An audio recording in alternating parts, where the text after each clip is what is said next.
Halo Sobat Data, bertemu lagi dengan saya Hana, Avatar AI, Direktorat Statistik Harga, Badan Pusat Statistik. Tahukah Sobat Data bahwa untuk menyusun IHK yang berkualitas, BPS tidak hanya bergantung pada satu survei utama saja seperti survei biaya hidup. Ada beberapa survei pendukung penting yang secara khusus dirancang untuk memastikan bahwa komponen-komponen dalam penghitungan IHK benar-benar mewakili kondisi konsumsi masyarakat saat ini.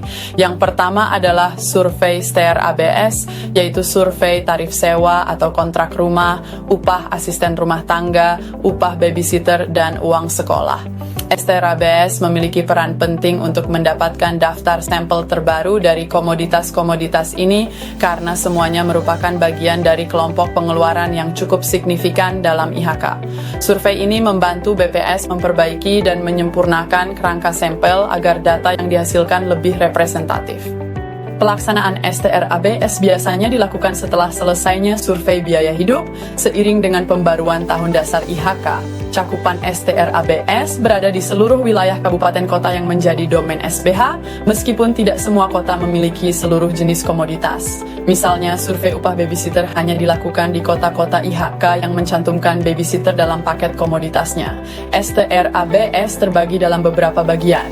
Untuk tarif sewa kontrak rumah, upah asisten rumah tangga dan babysitter, dilakukan sampling berbasis rumah tangga. Untuk survei uang sekolah, sampelnya berasal dari direktori resmi sekolah dan perguruan tinggi yang diperoleh dari Kementerian Pendidikan. Dengan cara ini, data yang diperoleh benar-benar mencerminkan biaya aktual dari komoditas-komoditas tersebut di lapangan. Survei berikutnya adalah SVK atau Survei Volume Penjualan Eceran Komoditas Spesifik. Survei ini menjawab tantangan zaman modern ketika jumlah dan variasi kualitas barang yang beredar di pasaran semakin banyak dan perubahan selera masyarakat terjadi dengan sangat cepat karena pengaruh teknologi dan media. Tujuan utama SVK adalah memperoleh bobot kualitas untuk komoditas tertentu yang memiliki banyak variasi dan mengalami perubahan harga secara dinamis. SVK biasanya dilaksanakan setahun sekali. Komoditas yang disurvei dipilih secara ketat, yaitu yang memiliki kualitas beragam, harganya mudah berubah, dan memiliki kontribusi besar terhadap perhitungan inflasi. Contohnya, komoditas bahan pangan pokok yang segar seperti daging ayam ras, cabai, minyak goreng, rokok, BBM, bahan bakar rumah tangga seperti LPG, dan lain-lain. Dengan bobot kualitas yang diperoleh dari SVK, IHK bisa menghitung inflasi secara lebih presisi berdasarkan kualitas barang yang benar-benar dikonsumsi masyarakat.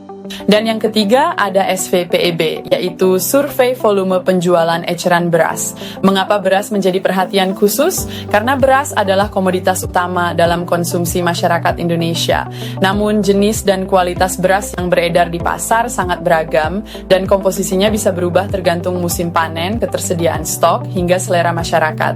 SVPEB dilakukan 2 kali dalam setahun. Pada semester pertama, yaitu sekitar Maret hingga Mei, survei menangkap perubahan volume beras pada saat panen raya. Ragam kualitas yang beredar di pasar dan dikonsumsi masyarakat mungkin sangat bergantung pada keberhasilan panen. Sementara pada semester kedua, yakni Agustus hingga Oktober, fokusnya pada masa paceklik atau saat panen gadu.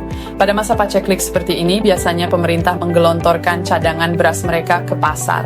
Lokasi survei difokuskan pada pasar-pasar tradisional di kota-kota IHK, terutama pasar yang memiliki banyak pedagang beras eceran. Data yang dikumpulkan dari SVPEB mencakup komposisi beras berdasarkan kualitas yang tersedia di pasar. Respondennya adalah para pedagang beras eceran maupun grosir yang juga menjual langsung ke konsumen. Dari data inilah ditentukan jenis dan kualitas beras yang paling banyak dikonsumsi masyarakat, dan harga jenis inilah yang kemudian dipantau secara mingguan untuk penghitungan IHK. Sobat Data, ketiga survei ini, ABS, SVK, dan SVPEB mungkin terdengar teknis, tapi di balik itu mereka berperan besar dalam menjaga agar inflasi yang dihitung BPS benar-benar mencerminkan kondisi nyata di lapangan. Inflasi yang tepat akan menghasilkan kebijakan yang tepat pula. Karena seperti kita tahu, di balik setiap angka inflasi ada cerita nyata tentang harga sewa rumah, biaya sekolah anak, upah para pekerja informal, ragam pilihan kualitas barang, hingga harga beras yang kita masak setiap hari.